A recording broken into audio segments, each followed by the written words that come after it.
Bienvenidos a Justicia y Reino, el podcast de Calvary Chapel Ciudad de Guatemala. Estudia la Biblia verso a verso con nosotros y aprendamos de todo el consejo de Dios.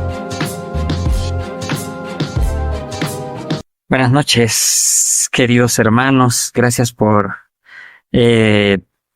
sintonizar y unirse a esta transmisión un miércoles más.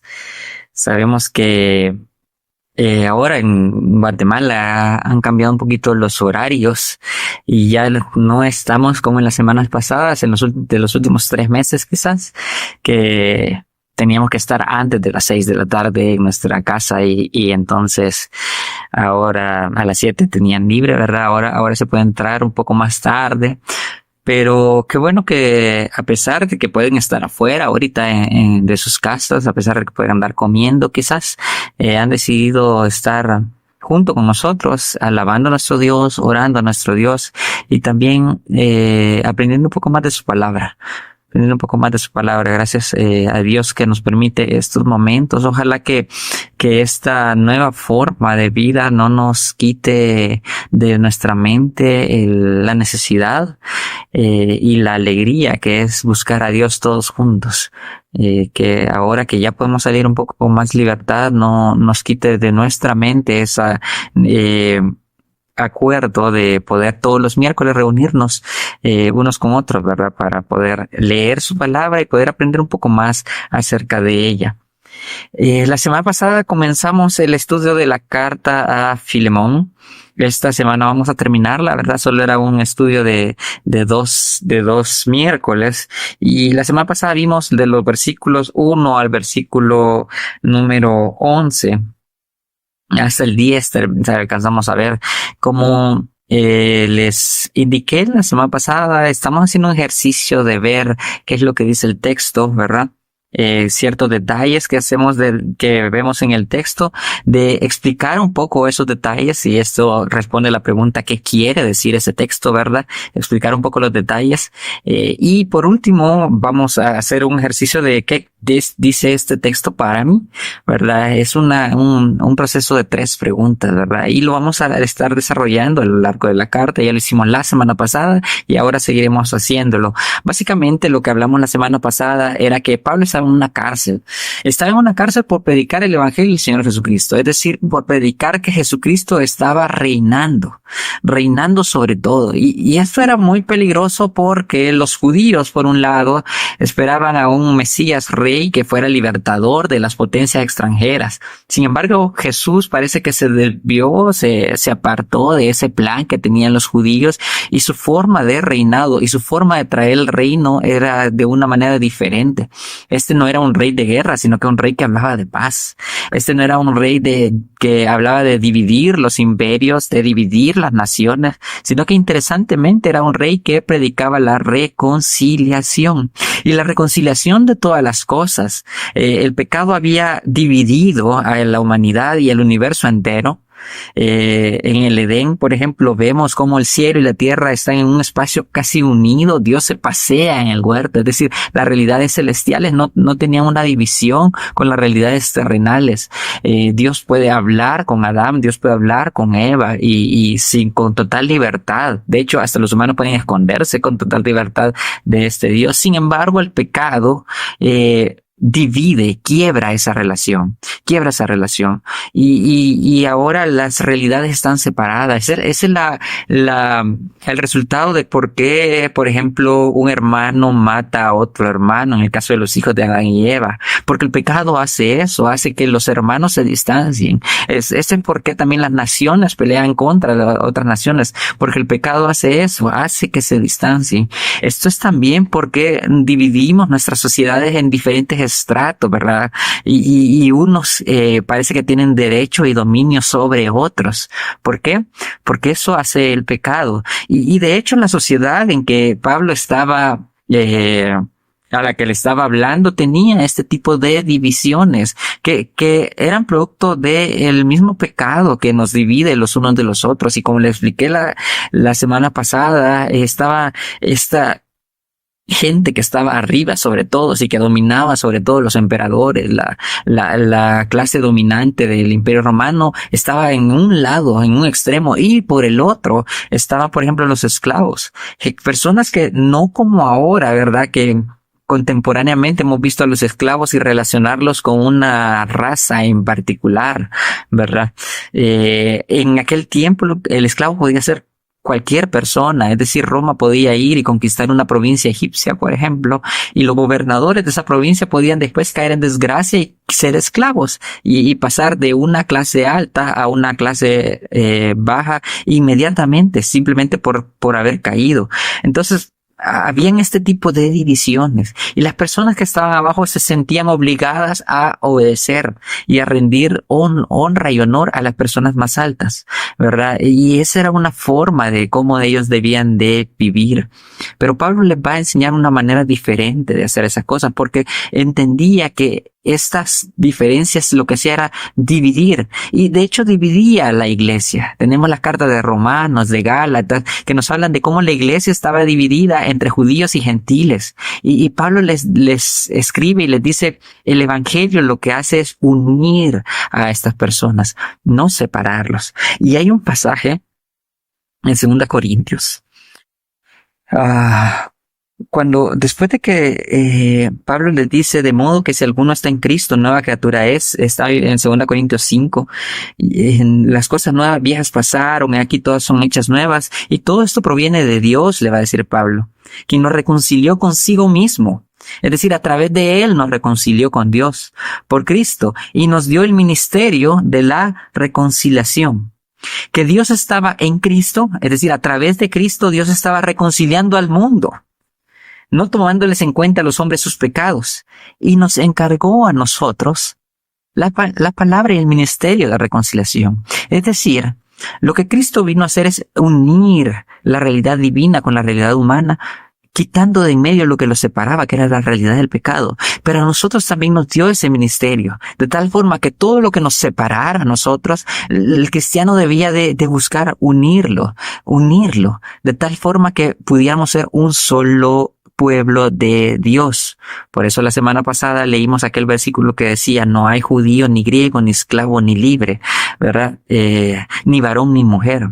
Todas las categorías que pudieran causar división, por Cristo, esas se disolvían y ahora éramos un solo cuerpo. No teníamos que andar dominándonos los unos a los otros, ni tratándonos por superiores de los otros, porque todos éramos hermanos. Y ese es el mensaje de Pablo en Filemón. Comienza diciéndoles a las personas de la iglesia de Filemón, ustedes son mis hermanos, son mis colaboradores. Y comienza alabando a Filemón, diciéndole, has hecho bien porque en tu iglesia se manifiesta el amor, ese amor que es tan necesario para que las personas vivan en armonía. Y pareciera que Filemón había pretendido hacer eso, no solo con el Señor, sino que también con los hermanos. Por eso en el versículo 8, Pablo dice, me tomo la libertad de hablarte acerca de alguien. Y este alguien es alguien que he engendrado en mis prisiones. ¿Cuál era la sorpresa? Que este alguien era un esclavo de Filemón, que seguramente le había robado, que seguramente había roto las relaciones con él de la peor forma. Pero llega hacia donde Pablo, posiblemente buscando que él intercediera por él, y en ese momento se encuentra con Cristo. Pablo le habla de Cristo, y el que era esclavo ahora se convierte en un hermano y compañero en Cristo de Pablo. Y es interesante porque la semana pasada terminamos viendo que Pablo se refiere a él con unos términos sumamente tiernos. Este es mi hijo al quien he engendrado.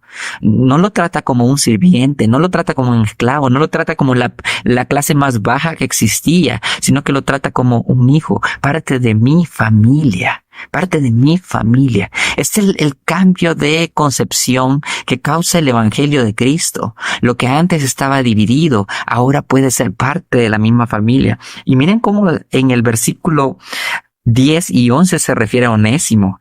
Te ruego por mi hijo Onésimo. Onésimo, la traducción quiere decir útil. Interesante el nombre, ¿verdad? Había muchos esclavos, obviamente tiene sentido que a un esclavo le pongan el nombre de útil, ¿verdad? El nombre de provechoso, porque realmente era útil para la familia.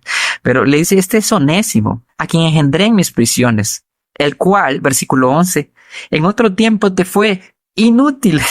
Aquí es un juego de palabras, Pablo, bien gracioso, ¿verdad? El útil en un tiempo fue inútil, claramente porque te robó, claramente porque se escapó de ti, le dice a Filemón. De seguro estás pensando que este era un inútil que solo sirvió para causarte tropiezo, de seguro solo te causó enfado, ¿verdad? Por lo que hizo este inútil, pero ahora, miren la diferencia, observen la diferencia en cómo ubica los tiempos. En otro tiempo, él fue inútil. El útil fue inútil. Pero ahora, a ti y a mí, nuevamente nos es útil. A ti y a mí, nuevamente nos es útil. Es hermoso lo que habla Pablo acerca de Onésimo. Porque alguien que lo que merecía es la muerte por robo, ¿verdad? Porque se había escapado también. Ahora él está diciendo, pero es útil. Y no solo a ti, que sos su sirviente, a mí también. Es decir, es útil para lo que somos compañeros. Es útil para el evangelio de Cristo. Y miren lo que dice el versículo 12. El cual vuelvo a enviarte. El cual vuelve a enviarte. Y miren la recomendación. Tú pues, recíbele como a mí mismo. Y esta frase es clave para la carta, porque lo voy a volver a repetir nuevamente en el versículo 17. Cuando dos cosas se repiten en una carta o en un capítulo, esas cosas son importantes. Una cosa que le repite Pablo es recíbele como a mí mismo. Una virtud importante en el primer siglo era la hospitalidad, el recibimiento hacia las demás personas. Sin embargo, regularmente se recibían a personas que tenían el mismo valor, ¿verdad? Tenían el mismo valor, se le daba hospitalidad a los hermanos, a la familia, o venía algún extranjero y uno demostraba esa hospitalidad. Pero aquí le dice, recíbele como a mí mismo a aquel que fue tu esclavo. Es decir, el que era más bajo ahora tiene un valor diferente. Recíbele como a mí mismo a aquel que te había robado. Es decir, aquel que tenía el peso de la ley sobre él. Ahora puede llegar con una actitud diferente. Recíbele como a mí mismo. Y es que el recibimiento de aquellas personas que nos han ofendido es una de las virtudes que cristianamente tenemos que practicar. Ese es el gran ministerio de la reconciliación, el recibirnos los unos a los otros a pesar de las cosas que el otro me ha hecho en mi contra. Recíbele como a mí mismo. Y eso es lo que significa para nosotros este pasaje. Muchas veces nosotros nos hemos peleado por cosas que una persona nos ha hecho desde hace 10 años. Y con justa razón quizás estamos enojados con ella, pero desde hace 10 años.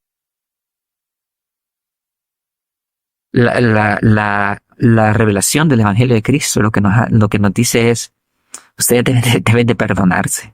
Deben de perdonarse porque la esencia del evangelio es la reconciliación. Si Dios se reconcilió con la humanidad a través de Cristo, sabiendo que la humanidad había hecho tantas cosas en contra de él, ¿cómo no Filemón puede reconciliarse con Onésimo, que había hecho algunas cosas en contra de él? Y eso es lo hermoso de esto. La idea del evangelio, mis hermanos, es que lo que Dios ha hecho en grande, nosotros lo repliquemos en pequeño en cada una de las acciones de nuestra vida. Así como Dios nos ha perdonado, así como Dios nos ha recibido en su familia, así como Dios nos ha dado la bienvenida, así nosotros también tenemos que hacer. Y Pablo le está pidiendo a Filemón que replique lo que Dios ha hecho en su vida. Porque Filemón también un tiempo estuvo alejado de Dios, pero por medio de Pablo se reconcilió. Pablo es también el que le da el mensaje del evangelio y por medio de ese mensaje y a través de Cristo se reconcilió con Dios. Lo que Pablo está diciendo es, esta es la nueva forma que debemos de vivir. Si Dios se ha reconciliado contigo, tú tienes que reconciliarte con tu hermano. Recíbele como a mí mismo. ¿Qué significaba recibirle como a él mismo? Bueno, brindarle todos los honores, como que si Pablo fuera. Bueno, seguramente perdonarle la vida, porque Onésimo merecía la muerte por haber robado y por haberse ido de la casa, perdonarle la vida, y seguramente otras cosas más. Recíbele como a mí mismo. Versículo 13. Yo quisiera retenerle conmigo, va a decir Pablo. Miren qué valioso es este Onésimo, es el útil, ¿verdad? Es el útil para Filemón y para Pablo. Yo quisiera retenerle conmigo para que en lugar tuyo me sirviese en mis prisiones en el evangelio. Como habíamos hablado la semana pasada, Pablo estaba viviendo una situación de cárcel un poquito diferente a como nosotros conocemos las cárceles aquí, ¿verdad? En Guatemala, esta cárcel famosa, Pavoncito, ¿verdad? Que ni cabe la gente. Era un poquito diferente. Este era como un arresto domiciliar. Y entonces las personas podían tener personas a su cargo, ¿verdad? De hecho, al inicio de la carta menciona a Pablo que está con Timoteo, por ejemplo. Y seguramente Timoteo está ahí sirviéndole a Pablo y en sus prisiones, ¿verdad? Pablo le dice, yo quisiera retenerlo conmigo en esta casa donde estoy preso, pero te lo mando a ti. Te lo mando a ti porque él es útil. Fíjense, le dice tuyo que me sirve en mis prisiones por el evangelio. Es decir, él es útil para mí, para que me colabore en estas prisiones que tengo yo por el evangelio que estamos predicando. Es útil también para este ministerio del evangelio. Pero nada quise hacer, le dice versículo 14, sin tu consentimiento, para que tu favor no fuese como necesidad, sino voluntariamente. Y aquí también nos comienza a develar cómo es la forma en que debemos de pensar los cristianos. En aquel momento, como les dije, las personas que estaban abajo de otras se sentían obligadas a realizarle favores a los que estaban de arriba. Pareciera como que Pablo entiende que Filemón está de alguna manera obligado a realizársele favores por él, pero él no va a hacer uso de lo que socialmente se conoce. Él no va a hacer uso de las normas sociales y se va a imponer sobre Filemón porque está debajo. Y le va a exigir porque le debe algo, le va a exigir. No, yo no quiero hacer uso de estas cuestiones sociales que regularmente están moderando nuestras relaciones el uno con el otro. No, yo quiero hacer uso de lo que Cristo ha hecho en medio de nosotros. ¿Y qué es esto? Bueno, que no lo haga por necesidad. No lo haga por un favor, no lo haga por obligación. Hazlo voluntariamente. Y es que esa es la actitud del cristiano. El cristiano no se reconcilia con otro por obligación. Lo hace por voluntad propia, lo hace por amor propio. Ya anteriormente Pablo ha alabado a Filemón el gran amor que demuestra entre sus personas. Bueno, ese gran amor tiene que moverlo a que voluntariamente y no por una imposición de Pablo, él se reconcilie con su hermano. Mis papás contaban que en su familia, por ejemplo, ya antes los papás hacían unas cosas bien interesantes. Decía que, bueno, cuando yo me peleaba con mi hermana o algo así, o veía que otras personas se peleaban, ellos tenían un dicho y decían, ya les vamos a poner a lamerse la espalda, decían ellos así. Y uno cuando oye eso no entiende qué es, pero cuando ellos me contaban que antes los papás, cuando los hermanos se peleaban, se ponían sal en la espalda y le ponían a quitarse el uno al otro para que se pudieran reconciliar los hermanos, ¿verdad? Entonces eso significaba te voy a poner a lamerle la espalda a tus hermanos. Ese tipo de reconciliación es una reconciliación obligatoria. Es hasta dar risa, ¿verdad? Es una de esas artimañas que ocupan los papás para poder que los hermanos se puedan volver a hablar. Esa no es la reconciliación cristiana. La reconciliación cristiana se da por la voluntad de las personas. Por la voluntad porque entienden que ellos han sido parte de un proceso de reconciliación muchísimo más grande. Entienden que ellos se han reconciliado con Dios y de esa manera tienen que buscar la reconciliación con los hermanos. Esto que vas a hacer, Filemón le dice, no te lo pido porque tengas necesidad de honrarme a mí, de brindarme honores a mí. Lo hago para que que tú lo hagas voluntariamente. Yo te pudiera obligar, le está diciendo Pablo, pero no quiero hacerlo. Hazlo voluntariamente porque eso corresponde a las personas cristianas, hermanos. Ustedes pueden sentir ahorita, ¿verdad? Ya el hermano Miguel dijo que tengo que reconciliarme con mi esposo. No le hablo desde hace una semana, ¿verdad? Pero ahora ya, no. La palabra nos está diciendo que de nuestro corazón tiene que brotar. De nuestro corazón es esa concepción de que Cristo nos ha reconciliado con Dios. Ahora yo tengo que hacer en pequeño ese ministerio de la reconciliación, de reconciliarme los unos con los otros. Hijos que quizás tienen años de no hablarle a sus padres, o entre ellos, entre hermanos, que es tan común que se peleen. El ministerio de la reconciliación también es para ustedes, para que puedan hablarse, para que puedan estrechar relaciones, familias que se han peleado por años. El ministerio de la reconciliación también los incluye a ustedes. No existe ningún obstáculo para la reconciliación que se encuentra en Cristo. No existe ningún obstáculo. Si el obstáculo más grande, que es el pecado que existía entre nosotros y Dios, Jesucristo lo ha quitado, cualquier otro obstáculo va a ser pequeño ante esa gran imagen que Dios nos ha enseñado. Por eso recibámonos los unos a los otros. Por eso perdonémonos, pero no obligado. Voluntariamente. Miren lo que le sigue diciendo, versículo 15. Pablo le dice, porque quizá para esto se apartó de ti por algún tiempo, para que le recibieses para siempre. Me encanta ese versículo y me encanta la frase de Pablo.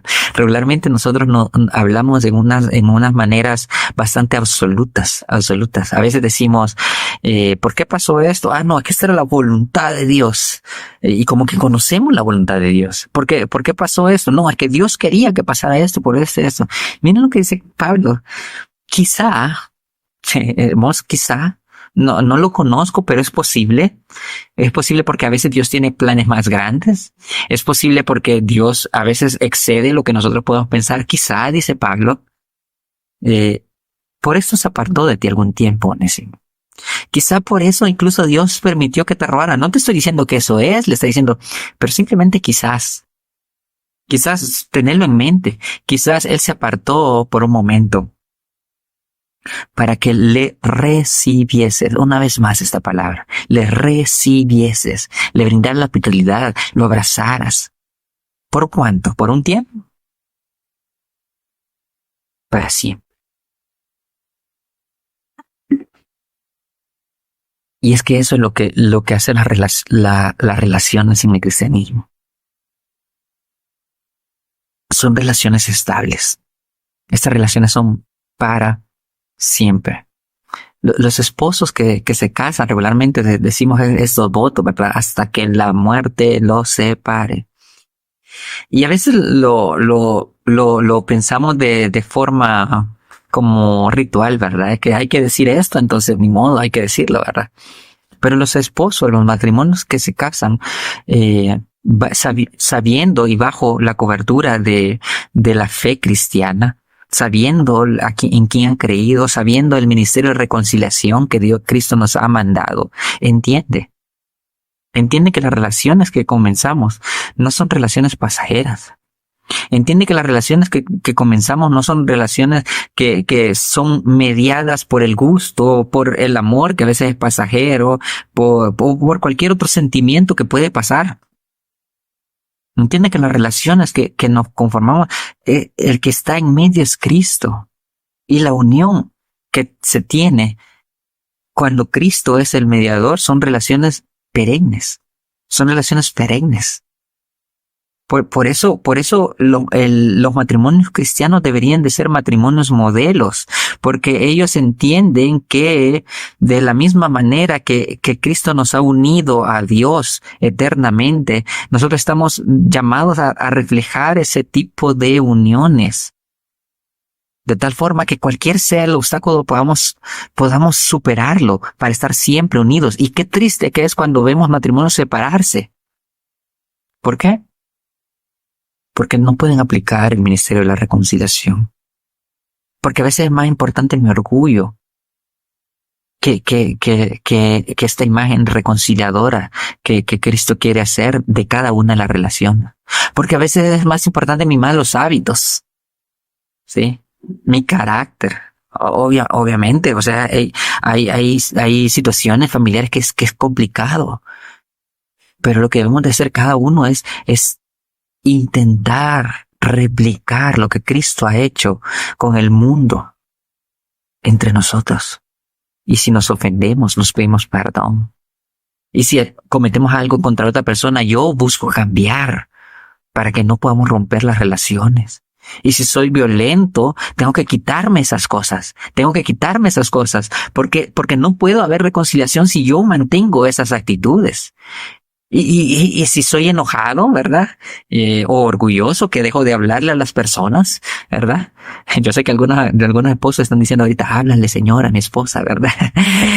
Si son enojados y que dejan de hablar a las personas, entonces yo me quito ese orgullo, porque el ministerio de la reconciliación me dice, tengo que quitar todo eso, porque lo que Dios quiere es que repliquemos esa gran imagen de reconciliación que tenemos en Dios. Recíbele, pero no por un rato. Recíbele, pero no por el momento, solo mientras, ¿verdad? Recíbele para siempre.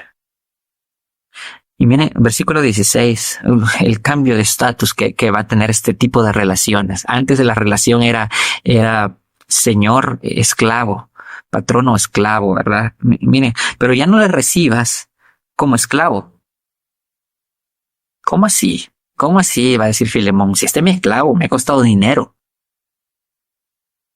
No le recibas como esclavo, sino como más que esclavo. Como hermano amado. Mayormente para mí, pero cuánto más para ti, tanto en la carne como en el Señor. Hermoso esto, porque el evangelio cambia el estatus de las personas. Ya no es tu esclavo. Ahora los dos tienen el mismo padre. Ahora los dos pertenecen a la misma familia. Y Filemón, si está pensando con los valores del mundo, está diciendo, permitime, Pablo, pero yo lo he comprado.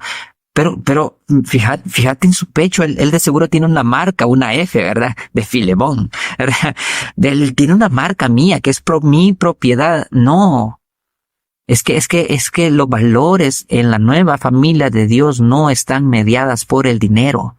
No están mediadas por la propiedad privada. No están mediadas porque uno pertenece al otro. Están mediadas porque somos una nueva familia. Ahora ya no como tu esclavo. Ahora como tu hermano. Pero mire, como tu hermano amado. ¿Te acordás que te alabé, Filemón, en los primeros versículos diciéndote que demostrabas amor para con todos? Bueno, este es el tiempo para ver si de verdad estás demostrando ese amor.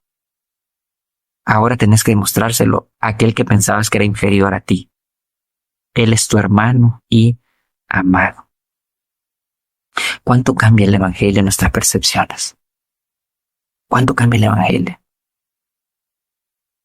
No sé si la vez pasada les comenté, pero en alguna conversación hemos platicado con el pastor de iglesias que en un lado del templo se sientan los patrones de las casas y en otro lado aparte se sientan las personas que trabajan para ellos. Esto es contrariamente al espíritu del evangelio. Contrariamente. Porque en el evangelio ya no nos mediamos por ese tipo de relaciones. Ahora somos hermanos. Ahora somos miembros de la misma familia. Ahora ya mi relación no está mediada porque yo te pago. Ahora mi relación está mediada porque yo te amo. Te amo porque somos hijos del mismo Padre. Te amo porque somos compañeros de milicia en la predicación del evangelio. Te amo porque ahora yo te soy útil y tú me eres útil. Ambos somos útiles. Y miren lo que le dice. Es un hermano amado. Mayormente para mí, le va a decir Pablo, obviamente, su padre espiritual es amadísimo. Pero ¿cuánto más para ti? Porque de ti no solo es hermano de carne, le dice, es decir, de carne porque pertenecen a la misma familia. Y aquí es un concepto importante porque las casas en el primer siglo estaban constituidas tanto por los patronos como por los empleados. Entonces, de alguna forma, pertenecían a la misma familia, aunque con estratos, ¿verdad?, entre ellos. Entonces, él le dice, ahora ya no es solo de carne, es decir, ya no pertenece solo a tu casa amplia, ¿verdad? Pero ahora son hermanos también en el Señor, que es una relación muchísimo más estrecha. Antes, quizás en la casa, tú eras encima de él, pero en el Señor ahora son hermanos y amados. Ahora las cosas han cambiado, porque las lógicas han cambiado. La lógica del mundo te dice una cosa, pero esta es la lógica de Cristo, que le da vuelta y trastorna las relaciones del mundo, tanto en la carne como en el Señor. Hermanos, me hace pensar en cómo tratamos a las personas. Nosotros quizás no tenemos esclavos hoy en día, pero tenemos personas que las tratamos de menos. Y no deberíamos de tratar a nadie así, pero menos a las personas que profesan nuestra misma fe. Porque con ellas nos une un lazo muy fuerte, que es la fe en Jesucristo.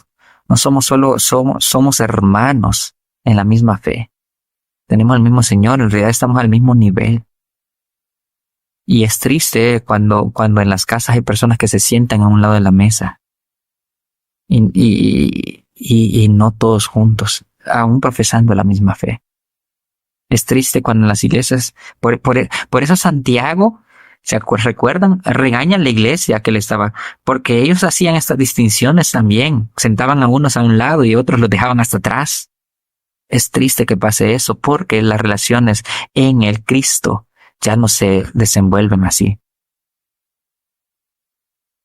Versículo 17. Así que si me tienes por compañero, es decir, si estamos en la misma milicia, si estamos en la misma empresa, si estamos en el mismo, que tenemos el mismo Señor, recíbele como a mí mismo. Otra vez, frase importante que se repite. Y si en algo te dañó o te debe, aquí es donde nosotros observamos que posiblemente lo que ha roto las relaciones entre Filemón y Onésimo es un robo. Y si algo te dañó, o quizás le arruinó algo y por eso salió huyendo, o te debe, quizás le robó algo y le debe, ponlo a mi cuenta. Es interesante, Pablo se pone como mediador entre Onésimo y Filemón. Yo lo voy a pagar, ponlo a mi cuenta.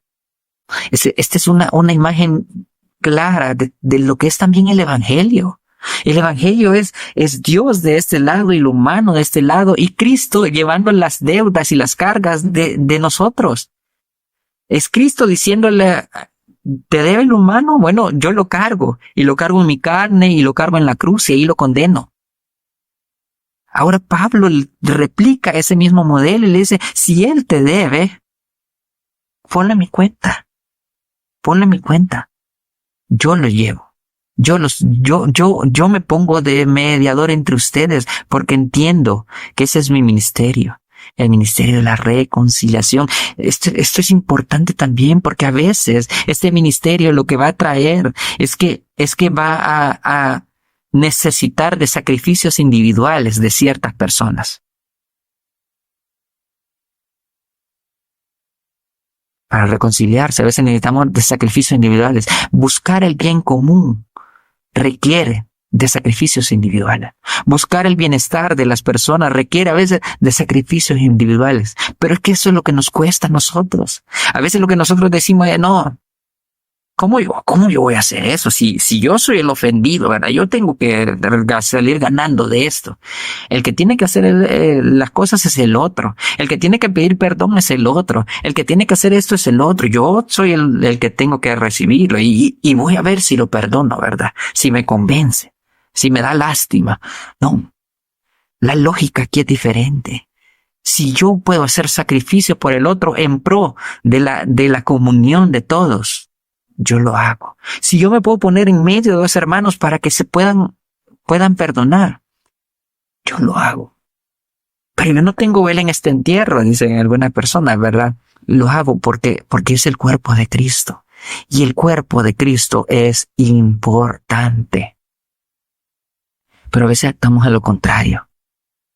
En lugar de ser entes que reconcilian, somos entes que dividen. Y miren que ahora en la pandemia se ha expuesto más este tipo de cosas. Ayer hablábamos con un amigo y le decía, en este tiempo debemos de estar unidos, pero hay muchas personas queriendo causarnos desunión. Claro, muchas personas que no son cristianas, que no tienen el ministerio de reconciliación, no lo entienden, no lo saben, no lo pueden ejercitar. Pero es triste cuando personas cristianas, y ahí me incluyo, es triste cuando quizá yo, en lugar de unir, he sido instrumento de desunión. En lugar de juntar a las personas, he sido instrumento de estar separados. Mis hermanos, nosotros tenemos que actuar diferente. Si allá afuera se están dividiendo, si allá afuera están unos contra otros, si allá afuera el presidente está hablando mal de los otros y los otros están hablando mal del presidente, si allá afuera lo que vemos es una guerra constante, las personas tienen que ver en el cristianismo algo diferente. Tiene que haber unión, tiene que haber ayuda, tiene que haber apoyo, tiene que haber sacrificios individuales, a pesar de nosotros, para que la unión y la reconciliación pueda darse. Ponlo a mi cuenta. Ponlo a mi cuenta. Yo, Pablo, lo escribo de mi mano, le dice. Wow. O sea, no lo está escribiendo Timoteo. No creas que él lo está escribiendo. Lo estoy poniendo yo. Yo te lo estoy diciendo.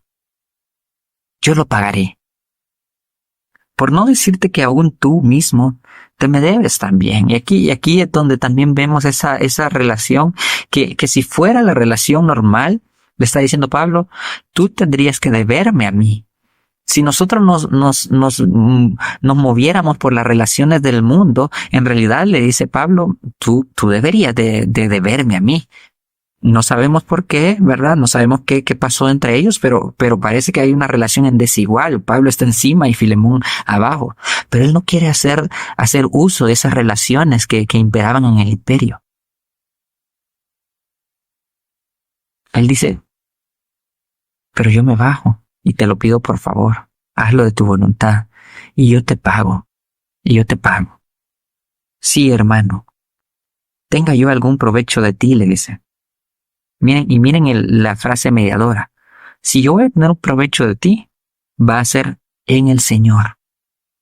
Conforta mi corazón y otra repetición. Esto es importante, entonces, en el Señor. Es que lo que tenemos, la hermandad que tenemos en el Señor es la que nos tiene que mover a reconciliarnos, a perdonarnos, a unirnos, a recibirnos, a aceptarnos. Es en el Señor que tenemos que buscar esa unidad.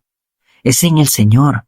Claro, sí que si fuera por nosotros mismos, nos dividiríamos porque todos tenemos defectos. Por ejemplo, si pongo de ejemplo mi relación con Jenny, mi esposa, seguramente si fuera por mí, no estaríamos juntos. Porque claramente yo tengo defectos. Y al revés quizás también, ¿verdad? Cada uno tenemos defectos. Pero lo que hacemos y nos mantiene juntos y nos mantiene unidos y buscamos la reconciliación es porque en medio está el Señor. El Señor. Y buscamos honrar al Señor. Y buscamos recibirnos porque el Señor nos ha recibido a nosotros. Porque Dios ha puesto el amor en medio de nosotros. En Él basamos nuestras relaciones. En Él nosotros podemos perdonarnos. En Él nosotros podemos estar unidos. En el Señor. Si algo podemos sacar algún provecho. Si en algo podemos confortarnos los unos a los otros buscando las reconciliaciones en el Señor. Versículo 21. Te he escrito confiando en que vas a obedecer lo que te digo. O confiando que vas a hacer, es la idea, lo que estoy proponiéndote. De verdad confío, le dice. Sabiendo, y miren la confianza que tiene Pablo en Filemón, sabiendo que harás aún más de lo que te digo. Esta es otra virtud del que el Evangelio nos dice. ¿Podemos hacer alguna cosa? ¿Podemos reconciliarnos?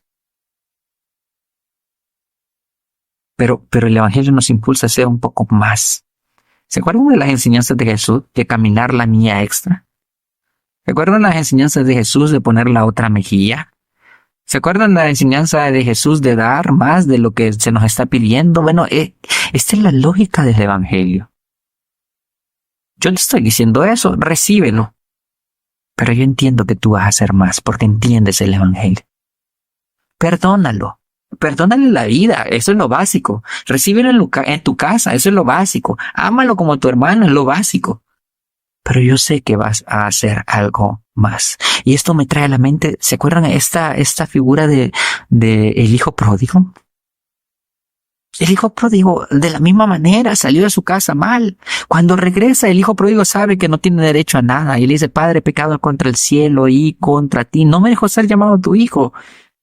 Trátame como a un empleado.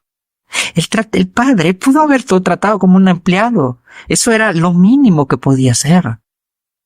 Pero Cristo, Jesús, al contar esta historia, lo que le está diciendo es que el Evangelio lo que busca es no solo lo mínimo, sino que hacer algo más.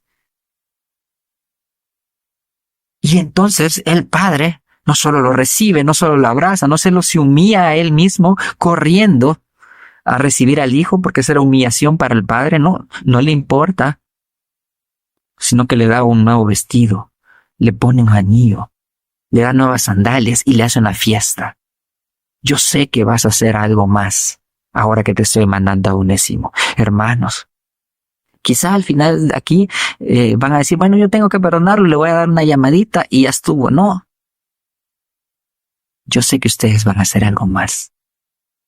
Quizás ahorita están diciendo: bueno, voy a escribirle un mensajito y voy a salir de mi responsabilidad. No. Yo sé que ustedes pueden hacer más. Podemos hacer más.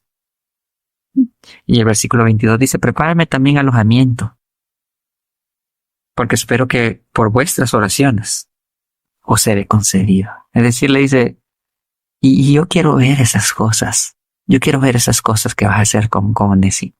Yo quiero ver lo hermoso que es el ministerio de la reconciliación en estos dos hermanos, en el que antes era el Señor y el esclavo, ahora son hermanos amados. Yo quiero ver, prepárame.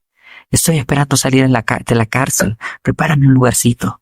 Quiero disfrutar con ustedes la bondad del Evangelio puesto en la vida de cada una de las personas. La bondad de la reconciliación puesto en cada una de las personas. Y va a estar el que posiblemente era superior, Pablo, y entonces va a estar Filemón, que estaba seguramente abajo, y va a estar Onésimo, que estaba abajo. Pero por medio de la reconciliación vamos a estar al mismo nivel, como hermanos. Porque esa es la lógica de la reconciliación. Romper los paradigmas del mundo y introducirlos en una nueva familia, donde todos nos amamos, donde todos somos compañeros, donde todos somos hermanos. Y termina la carta de Filemón diciendo: te saluda Epafras, mi compañero de prisiones, por Cristo Jesús. Pablo tenía hasta compañeros en la cárcel. Marcos, Aristarco, Demas y Lucas, mis colaboradores. Otras, de la misma manera que Onésimo y tú van a ser colaboradores, yo también aquí tengo mis colaboradores en la cárcel. Yo quisiera que Onésimo estuviera conmigo, pero te lo mando, porque no quiero que lo hagas obligado. Quiero que lo hagas de tu propia voluntad. Y termina: la gracia de nuestro Señor Jesucristo sea con vuestro espíritu. Amén. ¿Y cuál es la gracia de nuestro Señor Jesucristo? Ese regalo que nos ha dado de reconciliación. El último deseo de Pablo es: vivan esa gracia entre ustedes. Vivan esa gracia entre ustedes. Cuando alguien llega a nuestras iglesias, cuando alguien llega a nuestros hogares, lo que tiene que ellos percibir es algo diferente de nosotros. El mundo se está peleando. El mundo quiere estar uno encima del otro. El mundo quiere estar compitiendo los unos con los otros. El mundo quiere tener posiciones. Yo quiero estar más arriba de usted. El mundo quiere ganar más que los otros. Y por eso vota a los que están a la par. Ese es el mundo. Los hermanos en Cristo nos amamos como iguales los unos a los otros. Los hermanos de Cristo tenemos al Señor en medio de nuestra relación. Los hermanos en Cristo perdonamos las ofensas de los otros. Los hermanos en Cristo hacemos sacrificios individuales por guardar la armonía. Los hermanos en Cristo tratamos de vivir de manera diferente y el mundo tiene que notar eso. Dios ha reconciliado a la humanidad por medio de Cristo. Y quiere que las demás personas experimenten esa reconciliación. ¿Saben dónde lo van a reconocer? En nuestras casas, en nuestras iglesias, en nuestras familias, en nuestra relación de pareja, en nuestras relaciones padre-hijo. Ahí se va a disfrutar. Ahí se va a disfrutar. Pero si nuestras casas, nuestras iglesias, nuestra relación de pareja son iguales a la relación del mundo, entonces no estamos viviendo el ministerio de reconciliación que Pablo le dice a Filemón que practique con el que le había ofendido. Mis hermanos, este es nuestro ministerio. Mis hermanos, este es nuestro llamado. Mis hermanos, esto es lo que para lo que Cristo nos ha llamado. No nos ha llamado solamente para cantar los domingos en la iglesia. No nos ha llamado solamente para sintonizarnos los miércoles y oír una enseñanza. Nos ha llamado para que lo que Él ha hecho en grande con el mundo entero lo podamos replicar en todas nuestras relaciones. Ese es el Evangelio de Cristo. Ese es nuestro llamado. Formar comunidades donde ya no haya ni varón ni mujer, ni esclavo ni libre, ni griego ni judío, sino que seamos uno en Cristo Jesús. Ojalá que nuestras iglesias, ojalá que nuestras familias, ojalá que nuestros matrimonios podamos vivir este ministerio, podamos vivir el Evangelio de nuestro Señor Jesucristo. Vamos ahora. Padre, gracias. Gracias por tu palabra, Señor. Gracias porque en esta carta tan pequeña podemos aprender tanto de lo que tú has hecho en nuestras vidas. Te pido que, como decía Santiago, no seamos solo oidores olvidadizos. Seamos hacedores de tu palabra. Ayúdanos a cambiar nuestra mente y nuestra actitud y nuestra voluntad.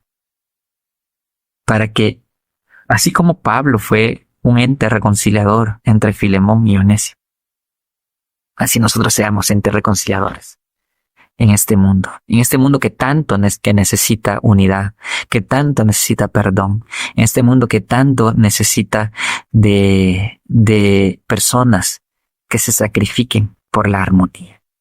Ayúdanos a llevar este evangelio a nuestras casas, a nuestras familias, a nuestras iglesias, y ayudarnos a olvidarnos de las lógicas de este mundo, las lógicas que buscan estar uno encima del otro, las lógicas que buscan dominar, las lógicas que buscan aprovecharse el uno del otro, las lógicas que ponen el dinero mediando entre nosotros. Ayúdanos, Señor. Y que en nuestras relaciones medies tú y medie tu amor. Gracias, Padre, por tu palabra. Gracias porque es siempre eficaz y siempre corta, Señor, nuestro pensamiento, nuestras intenciones. Gracias porque tu palabra es verdad y nos guía hacia la verdad. Ayúdanos a ponerlo en práctica. En Cristo Jesús. Amén. Gracias por estudiar con nosotros la Biblia. Encuéntranos en nuestras redes sociales como Calvary Chapel Guatemala. Visítanos y sé parte de nuestra comunidad de seguidores de Jesús que, guiados por el Espíritu, buscamos el reino de Dios y su justicia.